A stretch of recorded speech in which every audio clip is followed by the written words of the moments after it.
Welcome to season 2.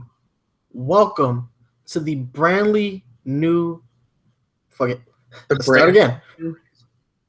You know how we do. Welcome to season 2.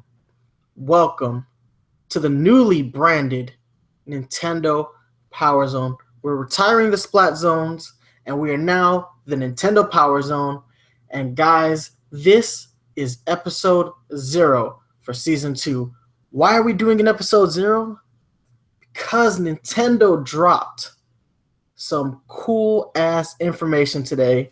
They unveiled the NX, which is now known as the Nintendo Switch. So mark today on your calendars. It's October 20th, 2016, and this is the day that the Switch was revealed. So what we're going to do today is we're going to focus on breaking down this trailer. As always, I am your host, Nice1983. And I'm your co-host, Mario After Party. And while Nintendo brought us the Nintendo Switch, we're switching it up on you as well with our new show, new name, same great content. You already know. And if you don't know, well, now you know. So let's just go ahead and let's start with the trailer. Let's break the trailer down. Because the first thing that I noticed after going through the trailer, outside of an awesome new little console, is that this trailer wasn't reaching for the standard Nintendo demographic. Normally, if you go back and you look at a commercial for the Wii U, you saw families. You know, mom, dad, brother, sister, and for some reason a stray dog every now and then. But this trailer was different, man. In this trailer, what we got to see was adults, mid to late 20s, early 30s adults. Not only that, but we also saw them really focus on the esports aspect of video games. And they did that in a very cool way. They basically unveiled Splatoon 2, and they showed a bunch of people in a freaking arena, a stadium, hyped up to watch other people play the new iteration of Splatoon.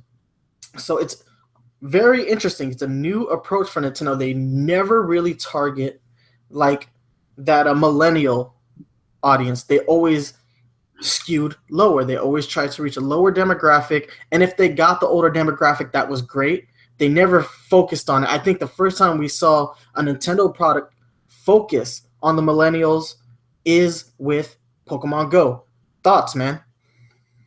Yeah, it makes sense though because this system is kind of unprecedented because it's a console handheld hybrid, and if you have like a console that you can just pull out of the docking station, snap the controllers on the end, and bring it with you as you walk the dog, or bring it with you when you travel and you're on the plane, they're not going to market that to kids because parents are not going to buy their kids a $400 system and then be like, okay, Timmy, have fun when you take your Switch to the park with you. No, that's not going to happen because many years ago, I used to work with kids, and let me tell you, they can't even take care of their DSs.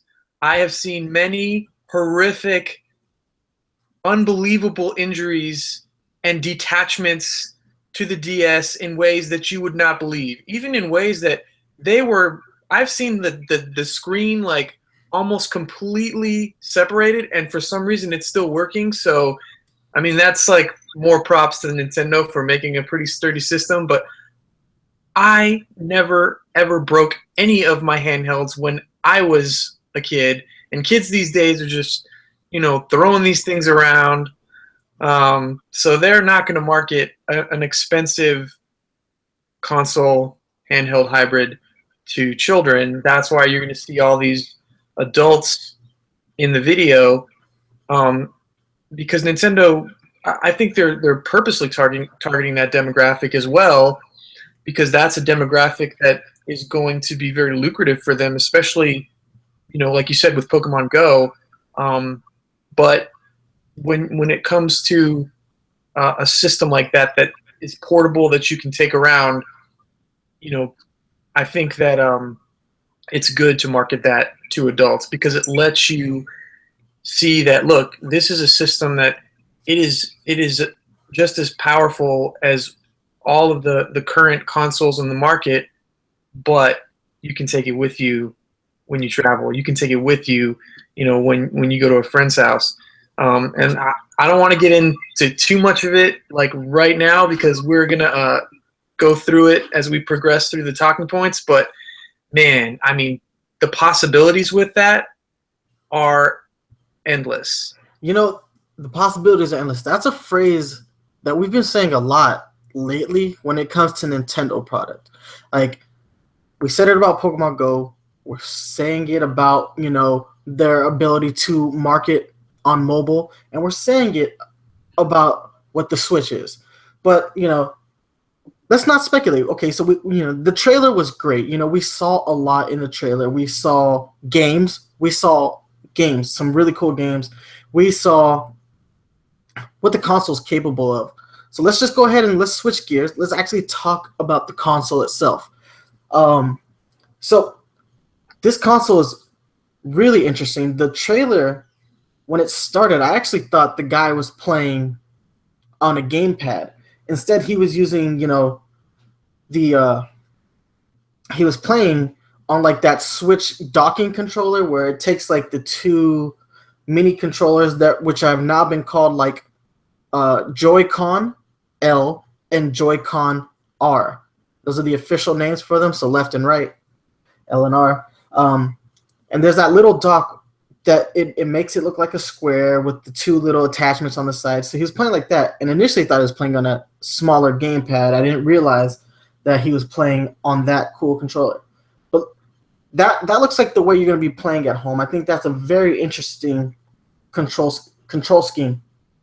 They move the analog sticks, one on the top, one on the bottom.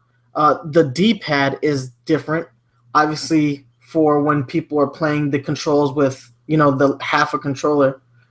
And the console itself, the console and the dock, those are very interesting designs. But I think what everybody's going to be talking about on this console is the portable screen control scheme, which is phenomenal. It looks beautiful, and I'm really digging, the appearance of the console.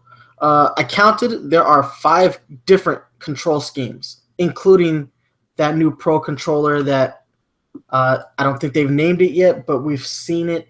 We saw it in the trailer. So 5 control schemes, and 4 of them are out of the box.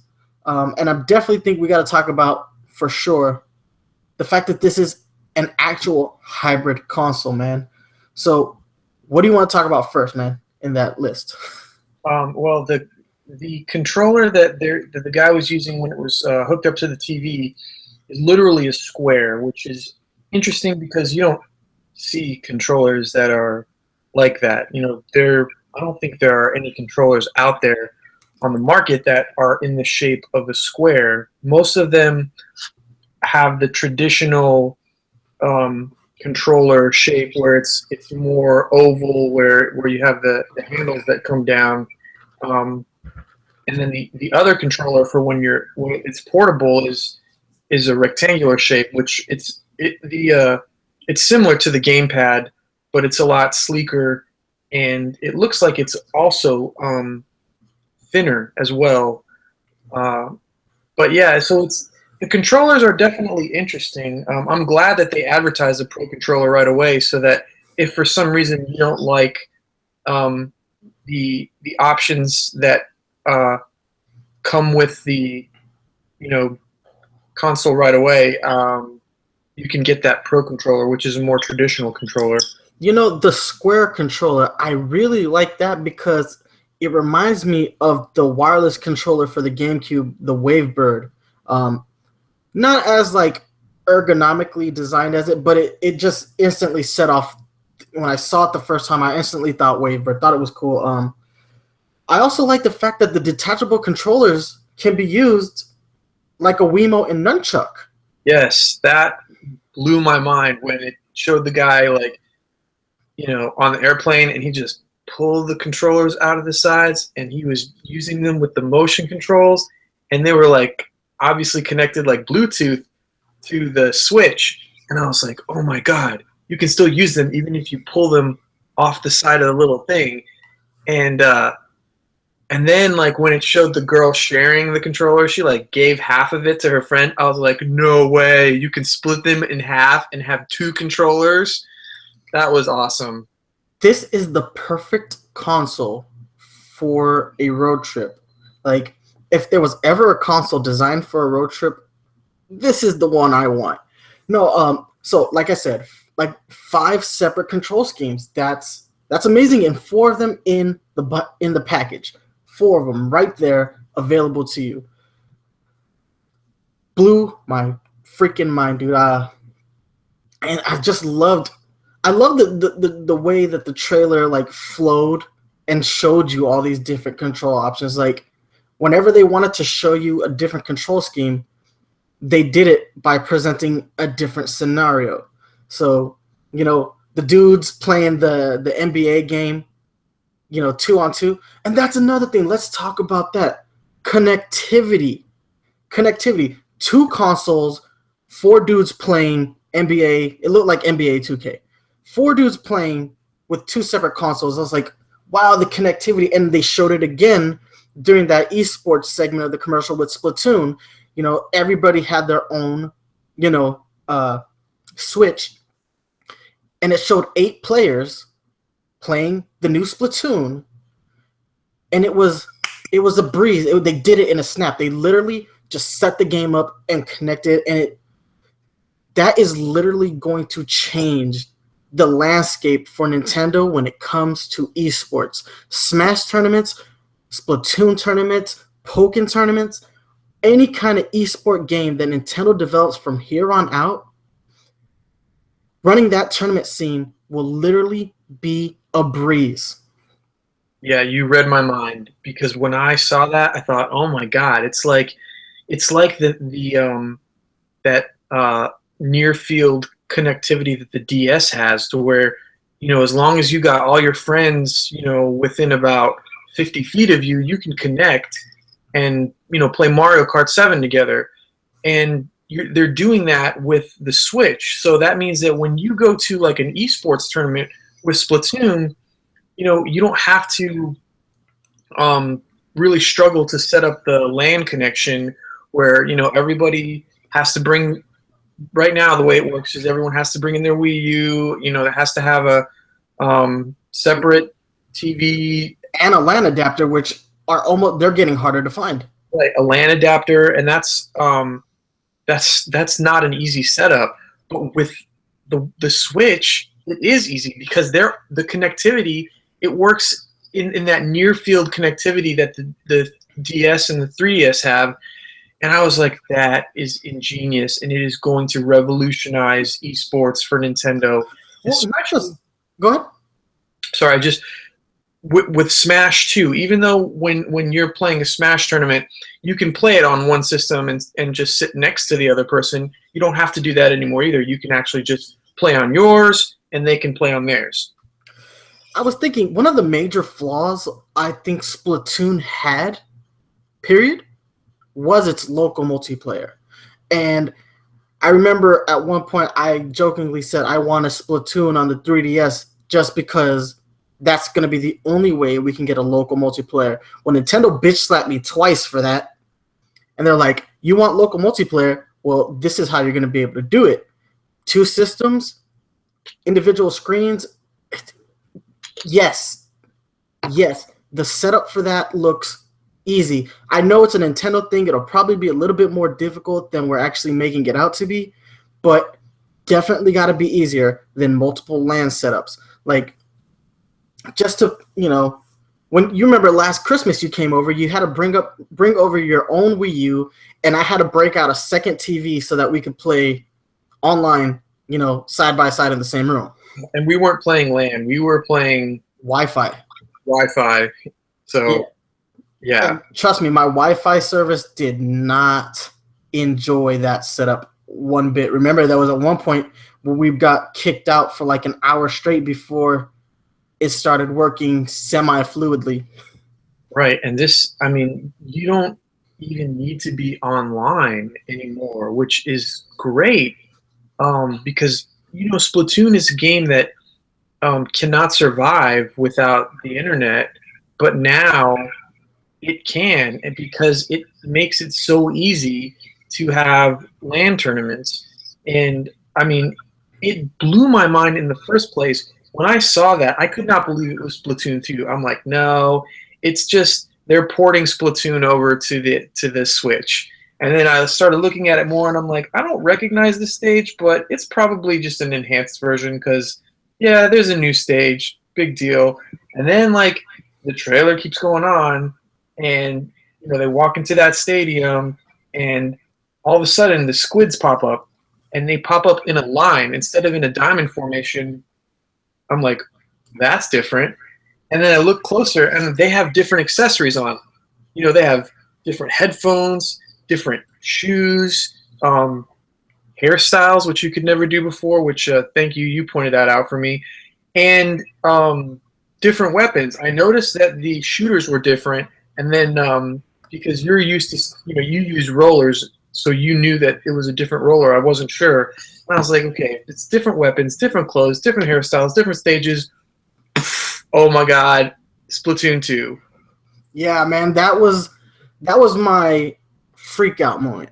So if you haven't seen the live reaction, guys, it's up on YouTube. Go ahead, check it out. It's pretty hilarious. I'm an excitable person. I get excited relatively easy.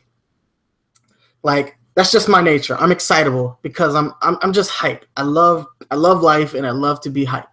And doing my live reaction, I was actually pretty casual for once. I was taking it all in.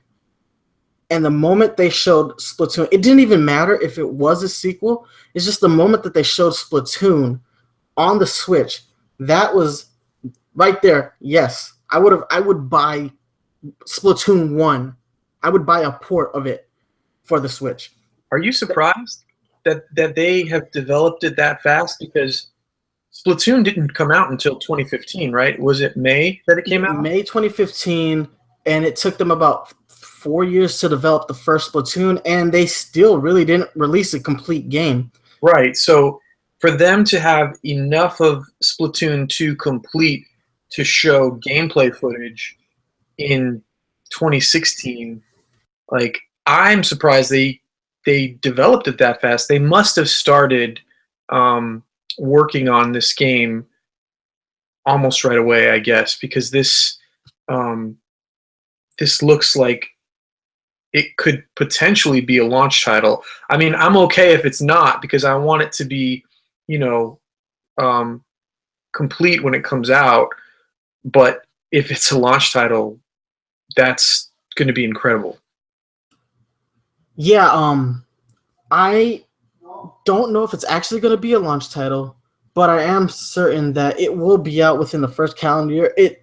It's a really quick turnaround if it is, but I mean, it's actually a longer turnaround than your traditional online shooter. Most online shooters, like Call of Duty and what is it, the Rainbow Six and all those other shooter games, they usually only have about a year development cycle because they build that core engine and then they build around it for the next iteration, or they'll have a second team come in for the next iteration, and so on and so forth. What they do is they basically just they rotate teams, and that team will develop one game, the next team will develop the other game, and so on and so forth. And it's a cycle, so they can keep pumping out those games annually. Splatoon didn't have an annual turnaround. It actually got a year off. I mean, yes, they kept developing for it during that first year. I mean, you could have done that with a smaller team. They could have had like a small team adding stuff and had the core team working on the next iteration. That's true, but they basically developed an entire game's worth of content, or like another game's worth of content with what was released as DLC. Exactly. Yeah, it's unlike the Mario Kart 8 situation where they developed an additional half game. I mean, that's a good point, though. I didn't think about that. You're right. A lot of other third-person shooters have very fast turnaround times. I guess it's just because I'm A Nintendo fan who's used to waiting. Well, not only that, we're not used to having shooter games on any Nintendo console. We really haven't had any since like the Super Nintendo. And we've never had an online shooter that was made by Nintendo for Nintendo fans. Um, well, since we're already on the topic of games, let's step off of Splatoon for a minute. Let's actually rewind. The trailer showed us the new format for the games, and I I'm a little impressed, but at the same time not surprised, and at the same time, man, I can't believe a rumor came true. One that we didn't speculate. The NX uses cartridges. They clearly showed the NX using cartridges about the size of your standard 3DS DS cartridge. I'm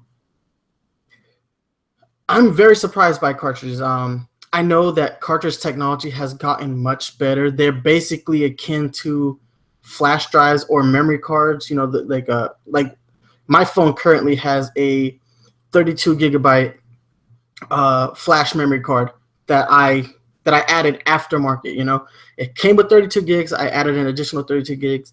I imagine that Nintendo's running basically, they basically just put a memory card inside of a cartridge, and they're just using that form factor to access the data on that memory card. But very cool to see Nintendo kind of bring things full circle, man. Like, we're old school gamers. I have a very strong fondness of cartridges, and I was glad that Nintendo's handheld devices never got rid of that and never tried to go completely digital either. I like cartridges, so I'm very, very ecstatic to see cartridges come back in such a significant way on what amounts to a home console. I'm not surprised because I know it is a little bit strange, especially for those of us who are a little bit the older millennials, or the 80s babies. We grew up on cartridges. Cartridges were our first video game experiences. So when everything transitioned to CDs, I remember playing the PlayStation 1 and kind of realizing how much more you could do with a CD than a cartridge, because there was so much more memory and you could have such a bigger game. And that was still when Final Fantasy VII was on 4 discs. So, for me to when they went back to a cartridge system, I thought at first I was a little bit taken aback, but when I thought about it, it didn't surprise me, because with your phone, the flash storage capabilities today, we're kind of coming full circle with technology. Cartridges at first had they were the most advanced, and that was the best way to do gaming. And then CDs came out, and now we're transitioning back to flash storage on a cartridge. And there are some of the Samsung phones that you can have a 256 gigabyte flash storage with just a little chip that you put in your phone, and so it doesn't really surprise me, because I think flash storage has surpassed CD and Blu-ray as far as the memory that it's capable to hold. Now, I'm not a techie, so if I'm wrong, please email us if you understand that better than I do, and you can explain it to me and correct me. But it's just, I think flash storage is getting to the point now where it's kind of becoming a lot more practical, especially since it's smaller now than CD. Yeah, and to go back to CD for a minute, I've read Console Wars 4 times, and it was amazing to see how integral CD-based technology was going to be at the time. If we can go back to 1992, all the major game companies were pushing to move to CD format. And then we had a brief switch, in the new millennium with Blu-ray discs, and it looked like Blu-ray discs were going to be the new format, and then digital downloads became a thing. It's almost like Nintendo is bucking the trend of as far as this is the new way. Like it, we're consuming digital media all the time. We're buying music digitally. We're buying books digitally. TV shows. We're getting everything digital, and in some cases, we're not even, you know, downloading them. We're streaming them constantly. It's amazing to see Nintendo stick to a physical form as far as how they're going to deliver our games to us. I'm certain there will still be that digital download. It is still a very viable method, and it may truly be the future to get everything digital at some point. We're just not quite there yet. There's still people who hold out for physical media. Like I, for one, like displaying my games. So I definitely like to have that physical media. I don't usually buy digital unless I get a much better deal on the digital product. Like, I'm holding out, but like I said, I will consume the digital media if the price is right. If it's like a significant difference, like I just bought Captain Toad the other day. It's $30 for the physical copy. It was $20 for the digital copy. So I just I bit down and I got the digital copy because it made a lot more sense economically. But I would always prefer to have the physical medium in front of me. Let's move on. So we know the format. Let's talk about some of the games that were shown. Obviously, we knew Breath of the Wild was coming. It was definitely nice for Nintendo to start the trailer off and reconfirm that we are getting Breath of the Wild on the NX. It looked gorgeous. It also looked really gorgeous on the portable aspect of the console. It didn't look quite as good as it did on the TV, but it still looked damn good. So I guess that tablet part of the Switch will be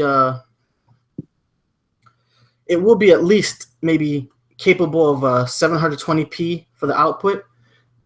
So yeah, Breath of the Wild looking gorgeous. The games, they look gorgeous on the Wii U gamepad, so I'm sure that they'll look even better on the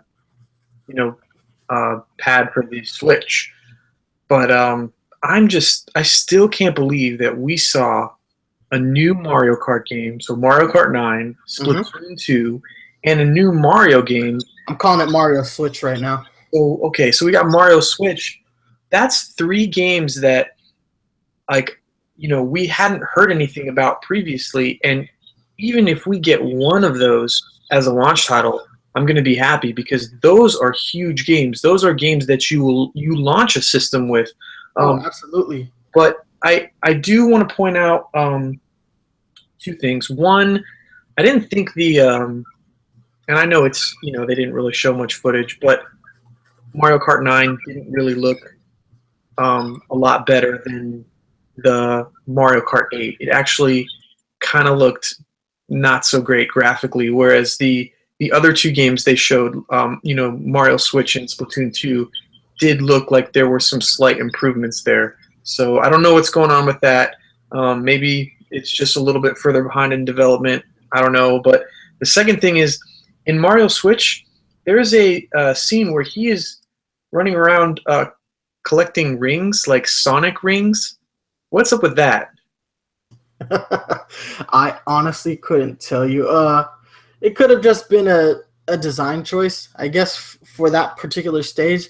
It is impressive to know that potentially they could launch the Switch with a Mario game. We haven't had a lot of Nintendo consoles actually launch with an actual Mario game in a while. We did get one on the Wii U, but it was New Super Mario Bros., not the strongest Mario outing. It's a great game. I just recently beat that game. It is one of the best side-scrolling Mario games that they've made. But when you have new hardware and you're trying to showcase that new hardware, you usually want to do it with Mario or Zelda. Is that the one we beat? It's the sequel to the one we beat. Okay. Um, but you usually want to showcase that new hardware. You want to show what that hardware is capable of. New Super Mario Bros. Wii U does not really showcase what the hardware is capable of. But we did get to see Mario in HD for the first time. But I mean, it wasn't enough to know that we may potentially get a Mario game on the NX, or I'm sorry, the Switch. That's incredible. As a launch title, that would be sick, and it makes me wonder what the catch is going to be in this game. So for the Wii, we had Galaxy. For the 3DS, we had 3D Land, and on the Wii U, we had 3D World. All brilliant games.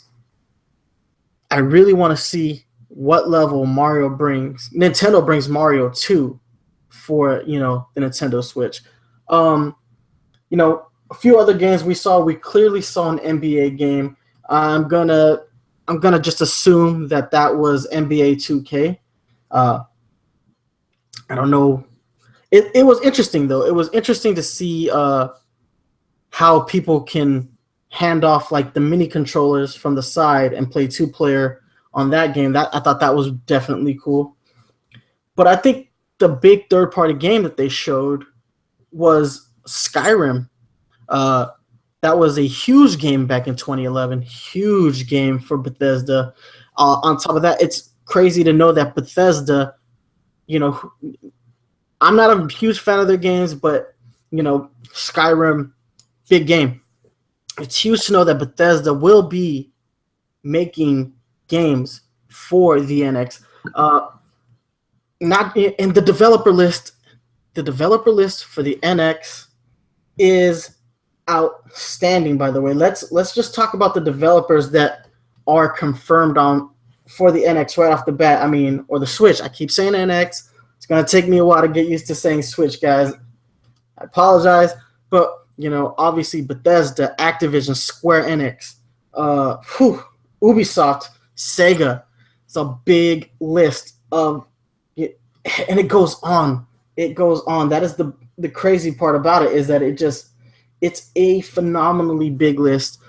Any developers on that list, man, that are piquing your interest right now?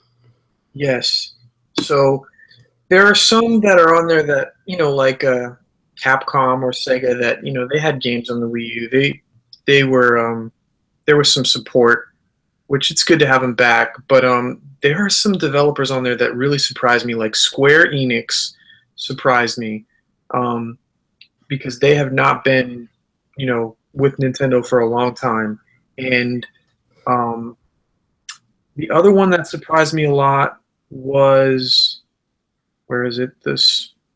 They had all but abandoned Nintendo too, was EA Sports. EA Sports. Yes, I mean they were to the point where they were publicly, kind of dissing Nintendo. Oh yeah, they ghosted them so fast. I mean, they were really throwing shade at them, and so to have them back on board is pretty surprising too. And then you have Activision, which they make the Skylanders games, right? Yeah. So that's good to have, because Skylanders will sell a lot on the Switch, and it's good to see companies like Konami and Atlas on there as well. So I mean, but you're right. There's just so many. I mean, it's great.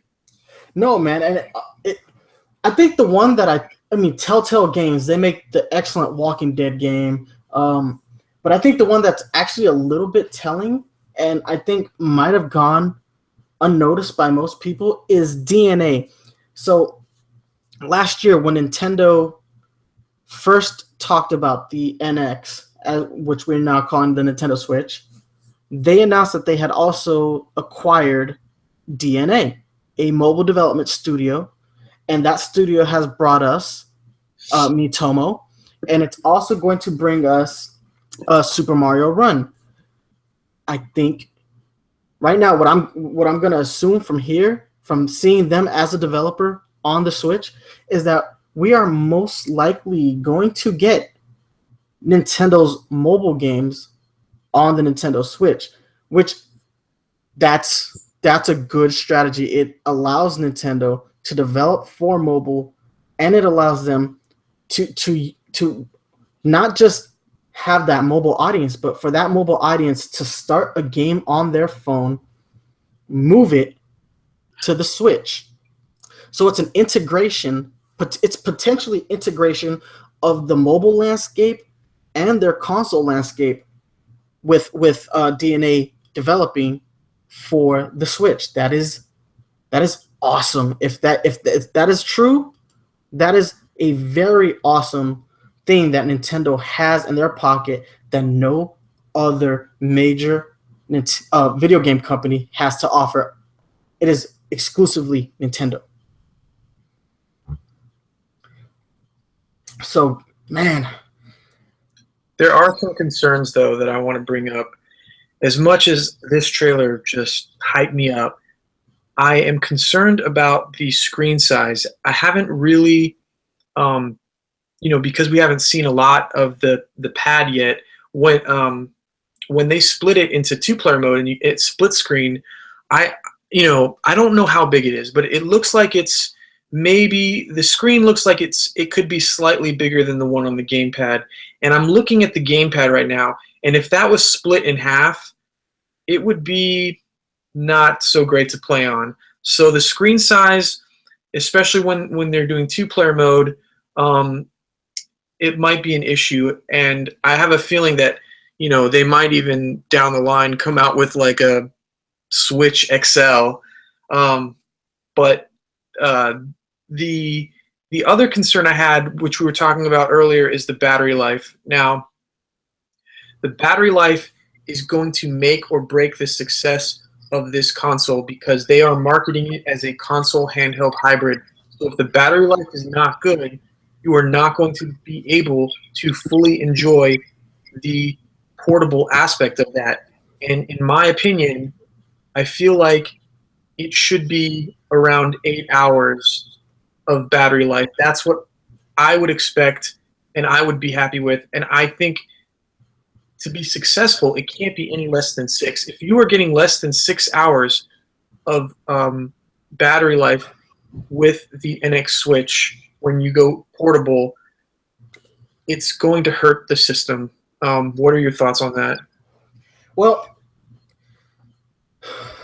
this is interesting because I want to apply the.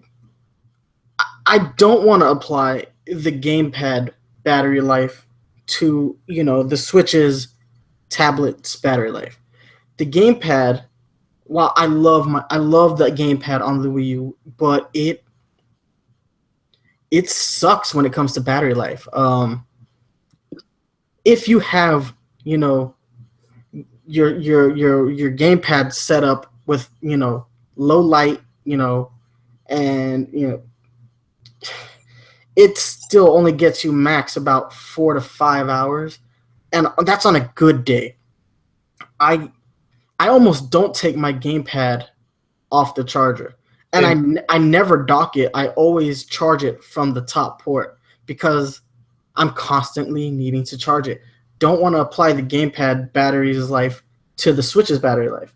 Um, but that being said, Nintendo's actual handheld devices have always had amazing battery life. Even the 3DS with the 3D Switch on gets you good battery life. So I'm that's hoping that the Switch follows suit, and because it would really hinder the Switch if the battery life can't sustain long play sessions. well, and let's compare it to the 3DS then. The 3DS battery life gets you between 3 to 5 hours, which is not a lot either. But if you're only playing DS games, you can get up to 8 hours with that. Now the 3DS XL will get you anywhere from 3.5 to 6.5 hours. So that's a little bit more what I'm used to because since I bought the new 3DS, I'm used to getting about 6 hours with it of playtime. I don't really use the 3D on it very often, but I mean, for me, this is a big, a much bigger pad, and it's going to be running in HD. So I don't know how long they're going to be able to, get that battery life. But the 6 hours that I can get from my 3DS is optimal. I really enjoy it, and most of the time, I really don't have a lot of problems with it when I travel. So, like I said, if the Switch can get 6 hours, I think that's good. If it can get more, that's great. But I think it should be able to at least get six. I mean, that said, I know the original 3DS only got 3 to 5 hours. So I guess if the Switch was the same, um, maybe it wouldn't be so bad. But I still feel like it needs to definitely be getting more than 3 hours. I would I would think that would hurt the system if that was the minimum. Like you can get, I guess you should be able to at least pump out 6 hours in my opinion, but we will see. And if you can't, man, they better have all different types of adapters for this. There better be one for the car, one for the house, man, a USB one. There has to be all different types of adapters to compensate for a poor battery life. So that being said, let's just keep our fingers crossed that the Switch has good battery life. And maybe I'm being too harsh because, like I said, um, I'm used to my new 3DS, and so I'm used to getting 6.5 hours with it. But with the old 3DS, I guess it was I was probably only getting 4 to 5 hours with that, and I don't really remember complaining too much about um, the battery life with that. I know I complained a little bit because moving from the DS to the 3DS, um, it was noticeable, but uh, I really think that if they can get the battery life, at 6 to 8 hours, it would knock this thing out of the park, and people would, I mean, this thing would be selling out, you know, next holiday season, and it's coming out in March, so it's going to be out for a while. If it's going to be that hot if they can really take advantage of everything. And I was nervous before this trailer because I was like, man, Nintendo really has to, impress me here, because if they don't come out with something that's amazing, you know, it's really going to hurt them, and you're going to get a lot of people saying that maybe they shouldn't be in the console market anymore. But I've said it on previous shows that every time Nintendo has misstepped, they've always exceeded expectations with the console that followed, and I think that's what's going to happen with the Switch.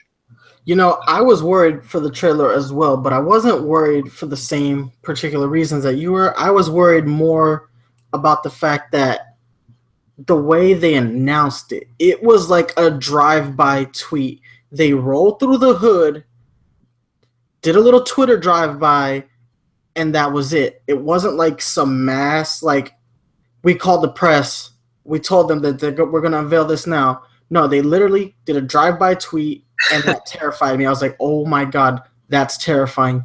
By tweet. It was the most scary thing ever, because I was like, shit. They are not confident enough to issue a press release saying that they're going to unveil the NX tomorrow. They did a drive-by tweet. Sometimes social media is not the best delivery method for, announcing an announcement. Well, and then they did it with the trailer. They didn't even do it with like a live direct. So I thought it was going to be a live direct until like 9 o'clock in the morning, my time, Central Time, which is when it came out. And then there was a trailer, and I was like, oh, it's a trailer? Okay. And but you can tell that they've learned from their missteps with the Wii U, because the Wii U was not marketed well at all, and they It's like they, you know, were almost like trying to like show off how well they're marketing this concept, because the concept is what was marketed so well in the trailer, not really the games, because we only got, 2 or 3 screenshots of each game. The concept is what they knocked out of the park with this one, and it was ingenious, and they got that message across to where everybody is going to be able to understand that. Even you know the parents who are going to buy this for their kids, who still probably think that the Wii U is just an enhanced version of the Wii, um, they're gonna get it too. They're gonna be like, okay, I know what this system is, I know what it can do, and I'm proud of Nintendo. Actually, this actually brings up a point. We're going to talk about this a little bit next week when we do the handheld episode, but I think it's fair to talk about it a little bit now. Nintendo is not the first company to try this handheld hybrid concept. Sega did it first with the Sega Nomad. Uh, the Sega Nomad was essentially a portable Genesis, but their marketing for it wasn't good. The battery life on that console was 3 hours on a great day. Uh, but it was a very cool concept. It could be connected to a TV, and it had a port for an extra controller, so it could be played 2 players. Uh, I mean, here the difference is that you're right. The marketing for the Switch was very good, and Sega's Nomad marketing, it wasn't great. It wasn't great. Um, and at that point in time, the library of games that they showed for the Nomad was just a Genesis, a portable Genesis. So all it was the back catalog of games that you already had, or you could buy relatively easy. With the Switch, we're seeing new games. We definitely saw a new Mario Kart game, and if anybody says Mario Kart 8 one more time, I'm gonna punch them in the face. Watch the trailer again. There are 2 items in the item slot. Mario Kart 8 only allows you one item slot. Look at the trailer. It's right there for you to see. Obviously, we saw maybe an enhanced version of Splatoon, or maybe even Splatoon with the 2. Oh, it's Splatoon 2. I thought it was an enhanced version at first, but it's got to be Splatoon 2. There's too many differences. Exactly. I mean, we're seeing new games being developed for this. I mean, yes, the majority of the games we saw from Nintendo are sequels, but that's what Nintendo does best, is iterate on their own IP. That's what they do best. They make the best IP for their consoles. But guys, what we're going to do right now, we're just going to go ahead. We're going to take a quick little break. And when we come back, we're going to talk about a few more issues, like, was this the right time for them to unveil the Nintendo Switch? So don't go anywhere. We're going to be right back.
And we're back.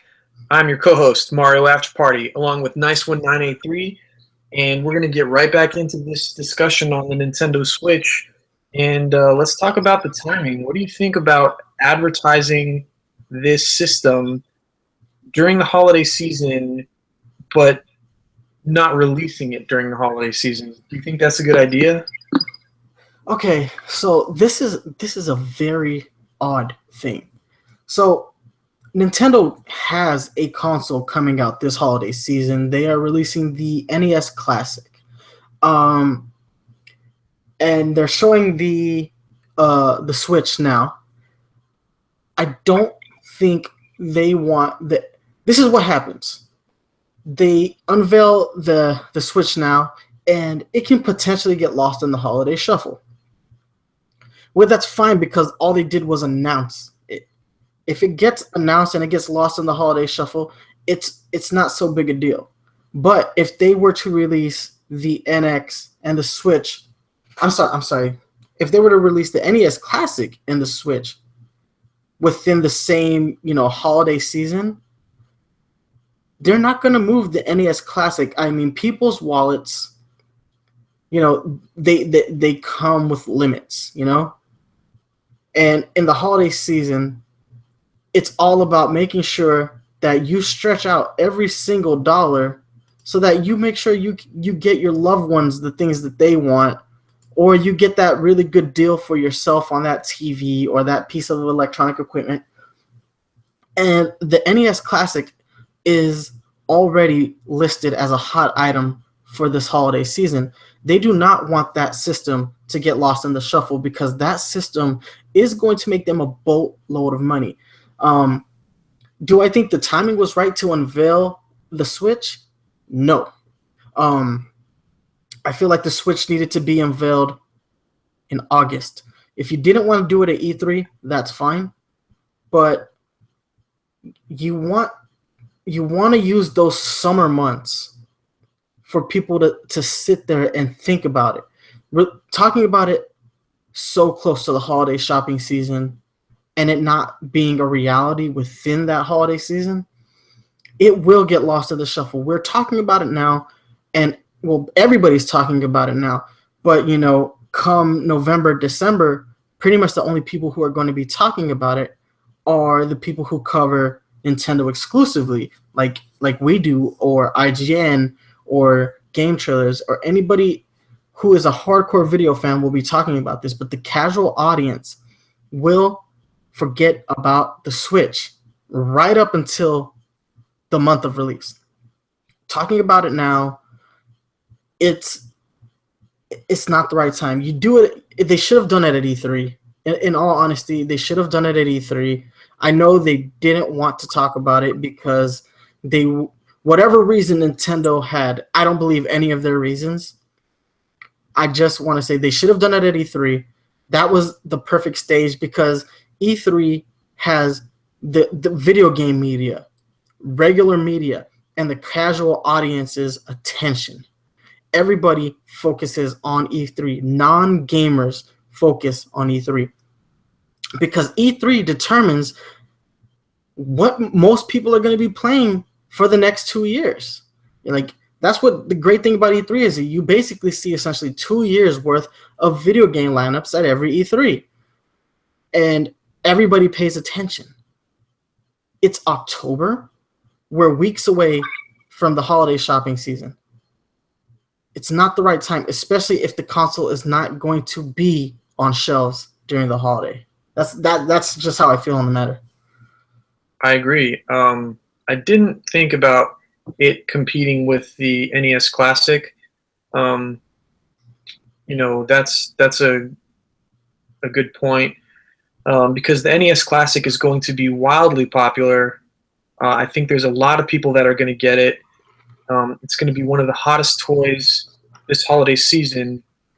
But I think Nintendo's going to be okay with the Switch. It's going to work out for them in the end. But this was not the best time to market it either because I feel like if they had marketed it in January after the holiday season is over, when there's no news about anything, and the video game world is kind of dead in January, then everybody would listen. And if they said, look, and then we're going to release it in June, and that would be the hottest console of the summer. But releasing a console is it's kind of weird to release one in March. It's just a weird month, especially when you're thinking about like first quarter 2017. So I like I said, I think it'll work out for them in the end because this system is so innovative, and they've got such a good lineup going.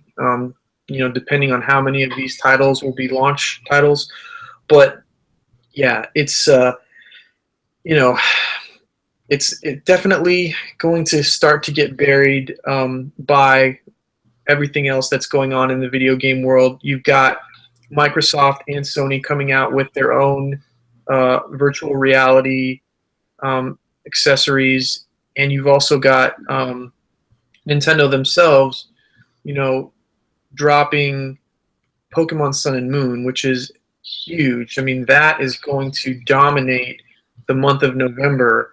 Well, and also, Sony and Microsoft also recently released new iterations of their consoles. You have the Xbox One S and you have the PlayStation Slim. New SKUs for the store that people are going to be flocking towards. So that's also something else that Nintendo has to take into account. PlayStation VR, and new iterations of current hardware from the competition. Yeah. But I think that Sony and Microsoft are going to be glad that people aren't going to be talking about the Switch as much over the next 2 months because they're releasing like half a system for hundreds of dollars, especially if you're trying to get PlayStation VR. You got to invest in a lot of money just for the VR itself, and then if you want the PlayStation Slim, so that you can have the best hardware to run it on, you're gonna have to set yourself back. How much is it? Like, I think it's currently retailing at $300 or $350. So, and it's not for a new system. It's for like the PlayStation 4.5, and so they look kind of dumb right now, in my opinion, because they're not coming out with anything that's like truly, innovative as far as consoles. I know that virtual reality is innovative, and as far as their accessories, that market could potentially be huge for them. But right now, virtual reality still has a high price point to get into it, and so it may be a while before virtual reality takes off in the mainstream, just because a lot of people who are not sure about virtual reality will kind of balk at that price point. And Sony's actually got the cheapest price point to get into the VR market. So I think they're going to be happy because what Nintendo has going for them with the Switch, even though the timing wasn't great, it just looks so much better than anything that is out there right now. Yeah. That's also a valid point, man. Speaking to the timing of the Switch's reveal, apparently they wanted to unveil the Switch back in September.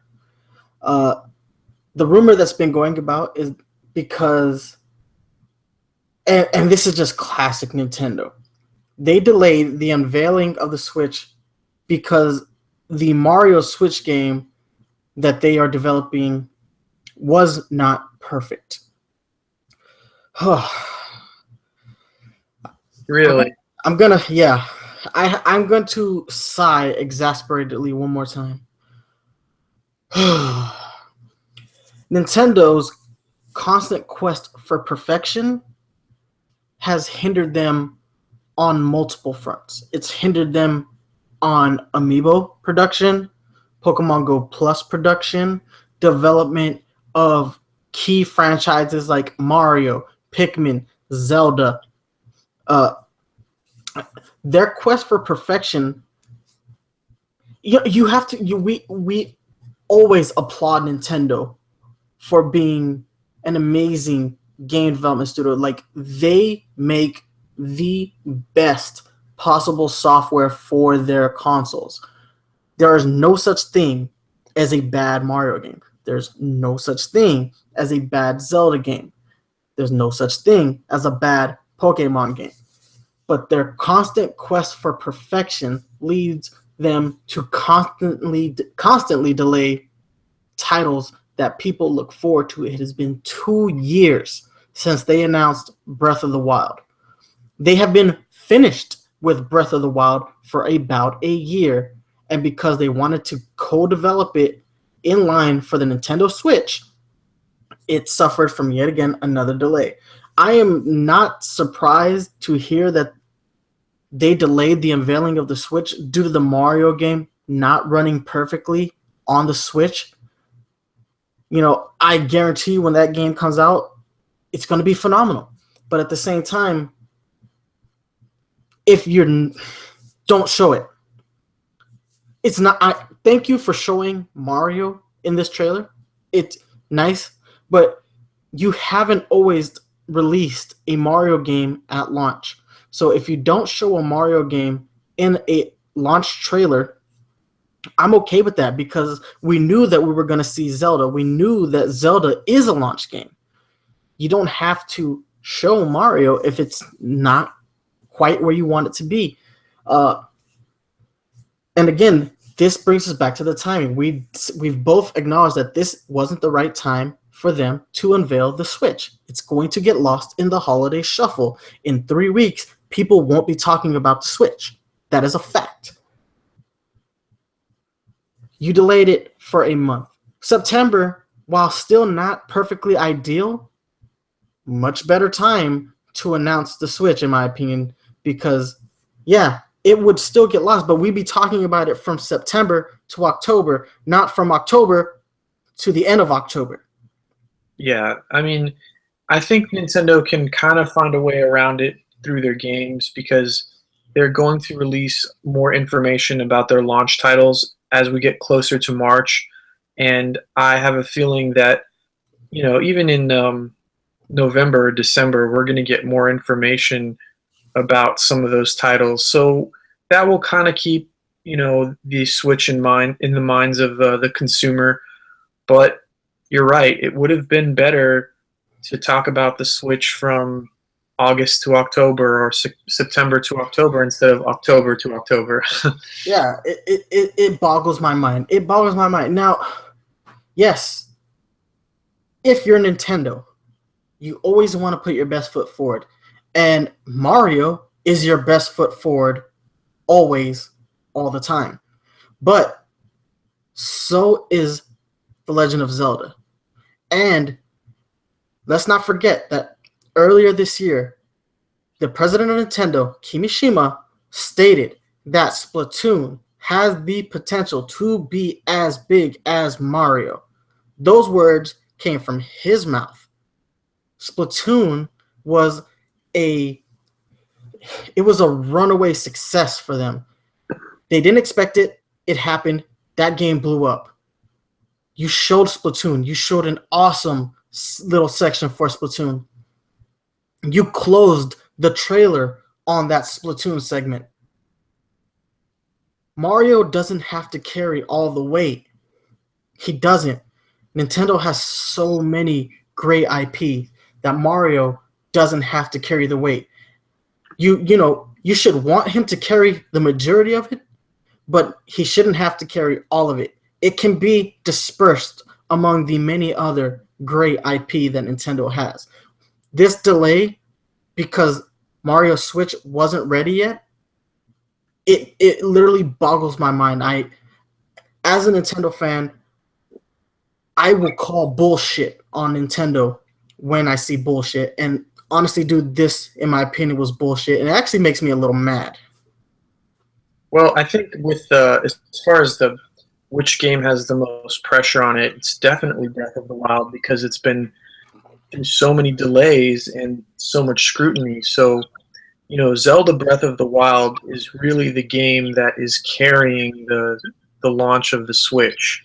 And I don't think anybody was even expecting to have a Mario game for it. So it was one of those rare consoles where, you know, Zelda was doing all the heavy lifting for it. And a lot of times, you're right, it is Mario. Usually all the weight is on Mario's shoulders, but um, and I know, I don't doubt that Breath of the Wild is going to be a great game. It may not get, tens across the board, but it's going to get good scores. And based off of the things I've read from people who actually had a chance to play the game, um, they've been saying great things about it. So, I don't doubt that the games for Nintendo's launch are going to be good quality, but you're right. It doesn't really make sense that they needed to have Mario Switch perfect just so that they could show like 5 seconds of it in a launch trailer. Yeah, like I said, I'm calling bullshit on it. I love Nintendo. I defend. I live, breathe, eat Nintendo, and I defend Nintendo so much against so much of the onslaught. I am at the front lines defending Nintendo all the time. And there are times where it's like, I'm defending you. Stop making me look bad.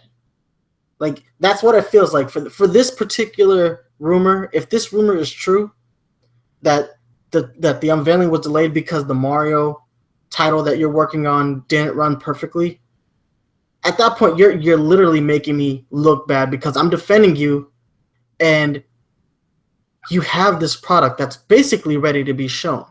You showed 6 games. We would have been okay if you showed 5 games. That being said, it is what it is, I guess.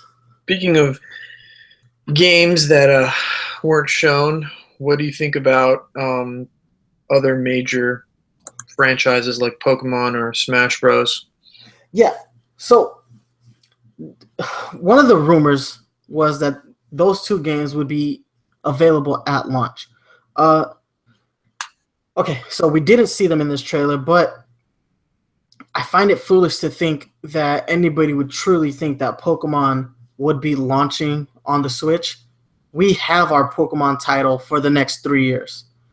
I'm sorry, guys.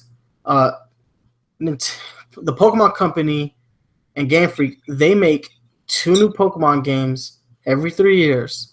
They are 2 pieces of the same puzzle, and it's coming out on the 3DS. That much is, we know that. It's coming out November 18th. We are less than a month away from Pokemon Sun and Moon, and that's the console that they're going to be on. They're going to be on the 3DS. It is going to be a while before we see them on the Switch, and that's okay.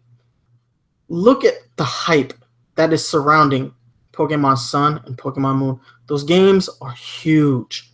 They are huge. The hype behind them is huge. These games are perfect where they are right now. We don't need Pokemon on the Switch just yet. Let's enjoy Pokemon Sun and Moon, and let's sit on them for a while. Let's sit on them for a while so that the Pokemon Company can really start to learn all the caveats and all the nooks and crannies of the Switch so that they can develop the best Pokemon experience, period. So I'm not surprised that we aren't seeing it on the Switch. Now, the Smash Brothers rumor, that's one that I kind of thought could be true. Smash Bros. For Wii U and 3DS were phenomenal games.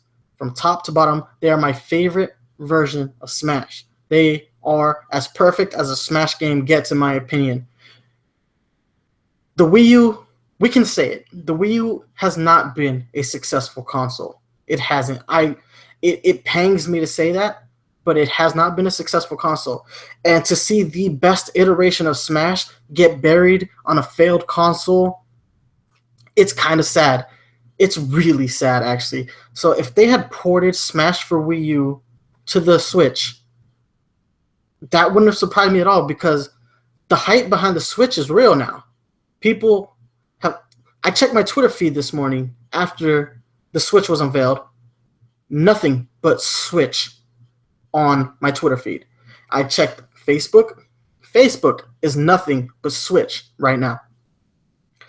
They should have shown Smash for Switch. Even if it's just a port of the Wii U game, that's okay. I know that's not how Sakurai likes to operate. He's kind of like, this game's done, on to the next. That's because Sakurai... I mean, that's the whole reason that we have Smash Bros. Brawl, was because Satoru Iwata said that they were going to put Smash on the Wii when they unveiled the Wii, and he hadn't even Sakurai had quit Nintendo. He wasn't even working for Nintendo when he made this announcement, and Iwata basically said, if you don't come back and make a new Smash game for the Wii, we're going to port Melee onto the Wii.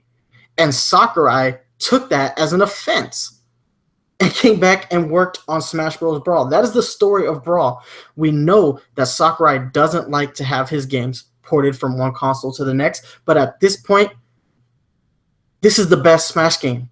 This is the best Smash game. Don't let it get buried on the Wii U.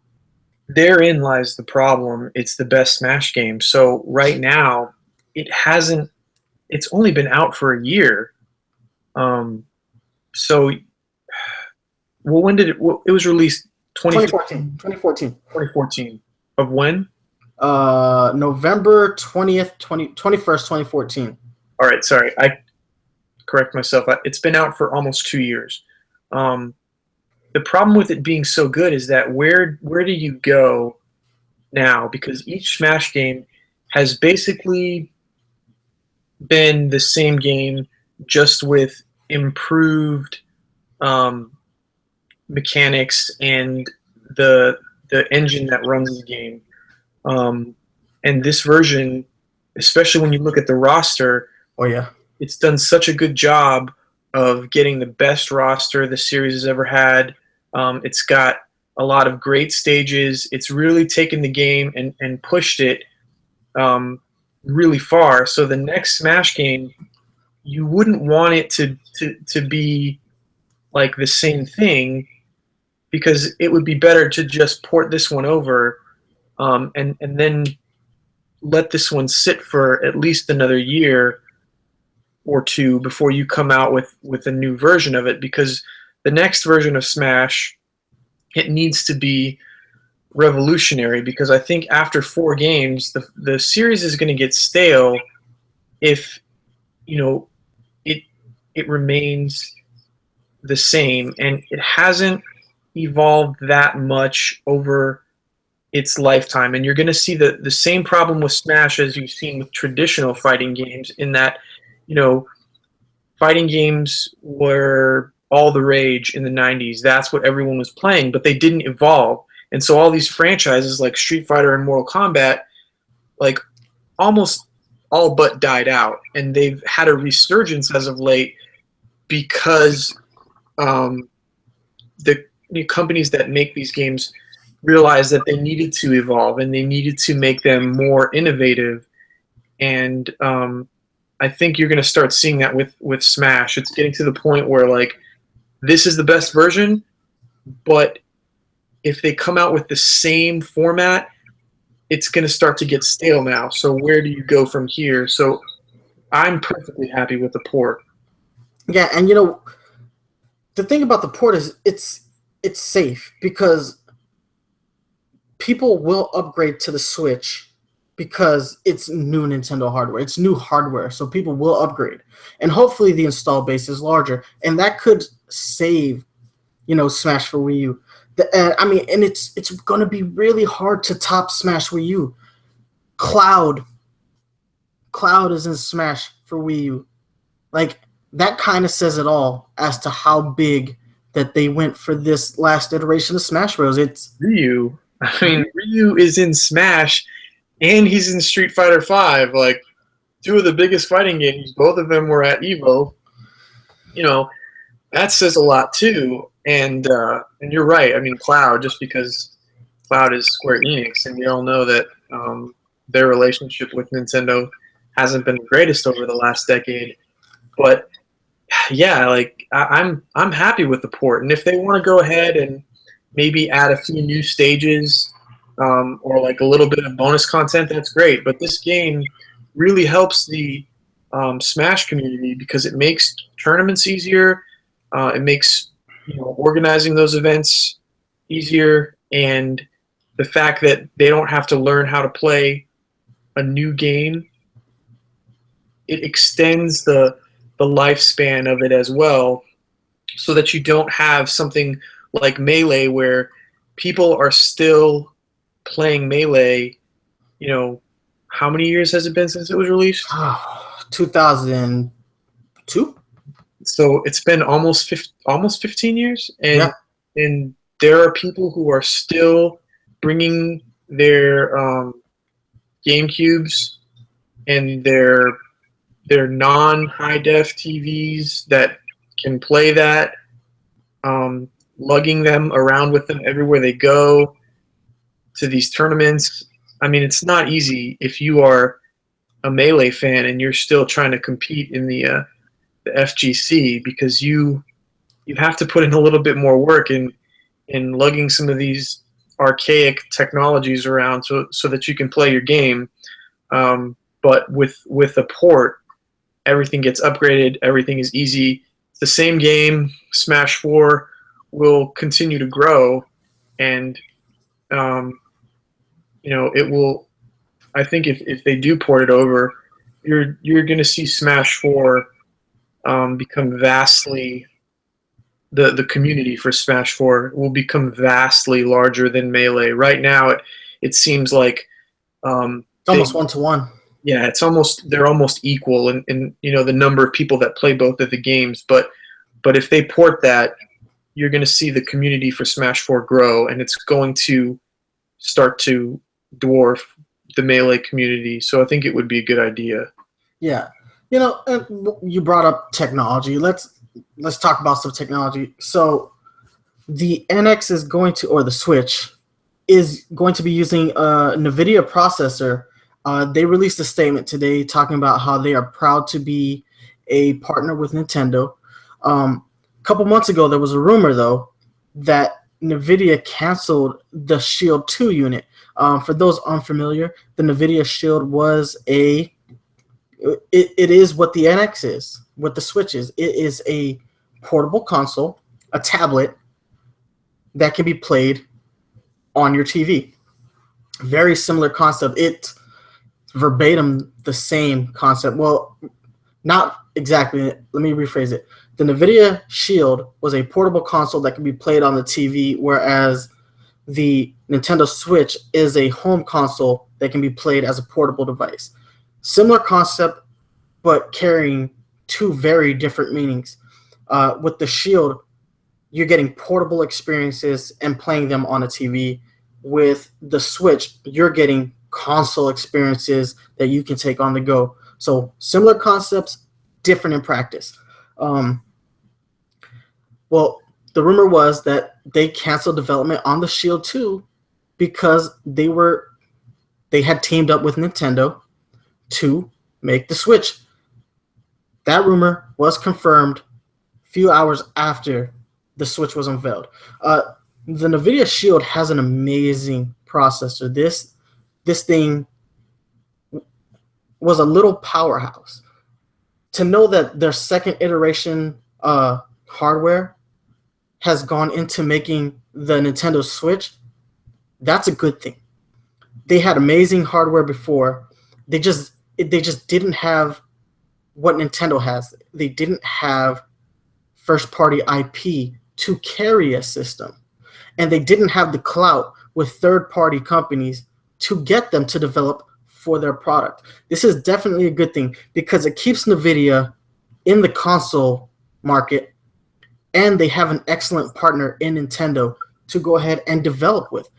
Very awesome. This is almost like what Nintendo and Sony were trying to do back in the day when, Sony was developing the PlayStation as an add-on to the Super NES, but this time it worked out for Nintendo.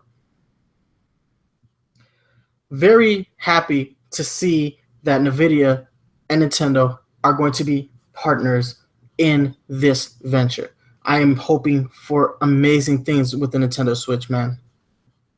I am too. Like I said, it just the possibilities with that are vast, and it looks like it's going to be really fun. I wish I could get my hands on it right now. I'm jealous of all those people in the trailer who got to play it. I I know, right? So we have one more thing that we need to talk about. Um, this is a big one. This is a big one. Uh, what does the future hold for the DS family? DS family includes the 3DS, the 2DS, and the new 3DS. What becomes of this line?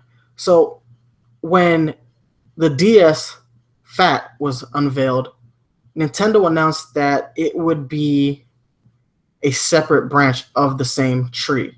Nintendo being the tree, the Game Boy Advance, and the DS branches on this tree, that they were going to exist side by side. Now, we all know what really happened. The DS took off like a bat out of hell and became this monster of a handheld device that essentially killed its predecessor. The Game Boy Advance died. And if you look at the lifespan the Game Boy Advance has, it is short. The Game Boy Advance was unveiled in 2001. It was replaced holiday 2004. Did not have a long lifespan because the DS family took off. No statement has been issued as to whether or not this is going to be replacing or sitting on the same, is they haven't said that this is a different branch on the same tree. What do you think this means for the DS family, man? Well, I mean, when the first thing I thought was that, well, the Switch is going to kill the 3DS. It's going to, there's not going to be a reason to have a portable or a handheld console anymore when you have something that can be both. But the 3DS represents a different market, and just like the Game Boy and the Game Boy Color were really hard to kill, I think that the 3DS family is going to kind of have the same resiliency, because the Switch and the games for the Switch are still going to be more expensive. So when you look at it from a price point, especially from like a durability standpoint, parents are going to want their kids to play something that is not quite as expensive in case they break it. And the games are cheaper for the 3DS, and you can get the 2DS as well if you really just want something for your kid that you want to have a lower price point on. And it's also, because they are smaller, they're going to be easier they're going to be more durable. And I think that the market for the handheld will still be there. It won't be as large anymore, but you're still going to see a lot of children playing it. That's why the Switch is marketed towards adults, because the Switch is like that handheld for the millennial generation. You literally read my mind. Literally read my mind, because I was going to bring that up. Look at the way they market the 3DS and look at the way they have marketed the Switch. Right off the bat, millennials, adults in the trailer for the Switch. In any 3DS commercial, you are seeing either families or children. And I can imagine, families going on road trips where, mommy and daddy are playing the Switch, but the kids, they still have their 2DSs or their 3DSs, because, like I said, the price point is what's going to keep those alive, because they're cheaper, they're more durable, so you can kind of trust them more with younger kids, and the games are cheaper too. So, um, from a price point, it's they're going to have two separate markets. You're going to have, like older, probably like 16 and up. Um, that's probably who the Switch is really going to be marketed for, especially people in their 20s and 30s. And then, for the kids, you're still going to be able to market the 3DS or the DS family. So I don't think it's really going to kill um, that market. It's just going to kind of put it into a box and make it a little bit smaller. I think what's going to be telling is it's basically two things that are the same. Uh, if Nintendo shifts its development focus from the 3DS over to the Switch, and they basically stop developing first-party games for the 3DS, that's going to kill the Switch. I'm sorry, that's what's going to kill the 3DS. And basically the same thing. If third-party developers who make games for the 3DS start placing all their eggs in the Switch basket, that's going to kill the 3DS. That's exactly what happened to the Game Boy Advance. It wasn't that Nintendo wanted the software to die. It's that when their new hardware came out, they needed software for it, so they started to shift all the development teams over to the DS versus keeping them on the Game Boy Advance. And the third-party developers followed suit. There were so many third-party games on the DS, that eventually no games were coming out for the Game Boy Advance. It happened much quicker than anybody anticipated, but it happened. And if it happens again, then that's what's really going to determine the lifespan of the 3DS family. Well, I can tell you that Pokemon Sun and Moon will single-handedly keep the DS family alive at least for another year, probably 2 years, because those games are. I mean, I'm still going to be playing my 3DS when the NX comes out because of those games. Because I'm probably from November to March. That's only 4 months. I'm probably still going to be playing Pokemon Sun and Moon, and I'm also going to be getting Mario Party Star Rush next month. So there are still going to be games for me to play on the 3DS. So even if you didn't come out with a single game after 2016, Pokemon Sun and Moon by itself is going to keep that system alive. But so they don't have to come out with too many first-party titles to kind of keep it, running. As long as they release at least one major title for the 3DS every quarter, I think that the 3DS can still have it's still got a few years left in it. It kind of really depends on how quickly the Pokemon Company switches over to the Switch, because basically whenever the Pokemon Company is ready to make, the switch to a new console, that's usually indicates the end of the lifespan of the previous console. So if a Pokemon game comes out for the Switch in a relatively quick fashion, let's say within a year of the Switch's launch, that could be the nail in the coffin on the 3DS family. That's true. But you did say to me that you think that the enhanced version of Sun and Moon is going to come out on the NX. I did think that. So you are contradicting yourself a little bit by saying that we're not going to get a Pokemon game for the NX, and if you think that the enhanced version is coming out for the NX. I don't really consider it so much of a contradiction as so much as I would prefer if the Pokemon Company waited longer, let Pokemon Sun and Moon, let them have time to gestate. Give yourself time to learn this new system like you do with every other system. I don't want a rushly developed Pokemon game on the Switch. If it happens, it happens. But I stick to my point. I do think that Pokemon Twilight will be unveiled on the Switch at some point within a year or two. They will announce Pokemon Twilight on the Switch. Yeah, that's a if it really is called Pokemon Twilight, I'm gonna have to buy you a beer or something because you're genius. All right, guys. Those are all the talking points we have for today. Let's go ahead and hit up our closing thoughts, and then we'll hit you up with these social media links. Um, Today was a good day. We got a glimpse into what potentially could carry Nintendo for the next 3 to 4 years. It's a very interesting concept. I am intrigued by it more and more now that I've seen it. It's nice to. It's definitely nice that Nintendo can consolidate the two things that they've been keeping apart for so many years.